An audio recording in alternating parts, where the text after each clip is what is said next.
One child was missing. Zig. While everyone was engrossed in the mural, Sherry's eyes darted wildly about the room. Zig wasn't anywhere in sight. How could he do this to her? Perhaps he was still in the other exhibit hall, reading the artist notes on the wall. She tapped Janice on the shoulder. "I think Zig is still in the other room. Would you mind covering my group for a few minutes while I grab him?" she whispered. "Sure, go right ahead," Janice whispered back. Sherry slipped out and started retracing her steps, her mind racing faster than her feet could carry her. An elderly couple was admiring a beaded vest in the previous exhibit. He wasn't there. Panic started to set in. Which way should she turn? Did he duck into the museum shop? What if he was abducted? Faces of missing children, of milk cartons flashed across her mind. She shook it off. Zig is too clever to be learned by strangers. He had to be here somewhere. She ran past the great hall into the equally enormous rotunda, past glass cases filled with antique gold and silver native jewelry from around the world. No Zig. Dashing through a photo gallery, indigenous men and women in larger-than-life prints watched as she almost tripped in the dim spotlighting.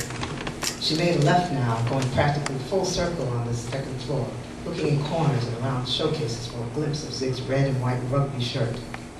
In the museum shop were two saleswomen, one folding a star quilt, the other writing on a pad at a register. "May I help you with something?" the cashier asked. Sherry hesitated.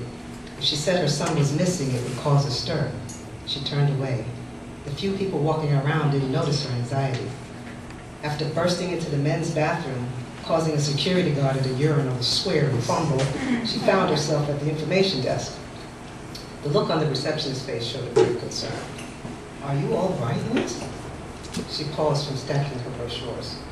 "Actually, I'm trying to find my 10-year-old son. He wandered off somewhere here on this floor." "Did you check the reference library? I saw a boy walk in there a little while ago."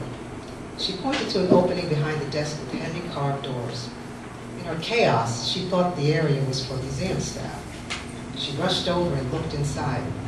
To her left, she saw the blue jean rears of a boy and a man standing side by side, poring over a large volume of some sort on a desk. Was that Zig? She couldn't see his shirt. Was he wearing jeans today? She crept closer to them to get a better look. The two were talking quietly. They spoke in another language, Spanish perhaps. A word or two sounded familiar. Yes, it was Spanish. The boy turned his head and she saw her son's profile. "Zig!" At once Zig straightened up and turned around. The tour sticker was missing from his shirt. He held a crumpled piece of paper in one hand. "Mommy!" Zig cried.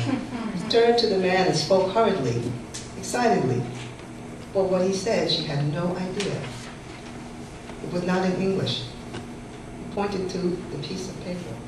It was the page he had ripped from her journal, filled with her squiggly doodles. She was stunned. Was he speaking Spanish? The 30-something man extended his hand to Sherry. He spoke to her in Spanish. Sherry stared at his open hand before placing hers in it. She looked at Zig. "No hablo español."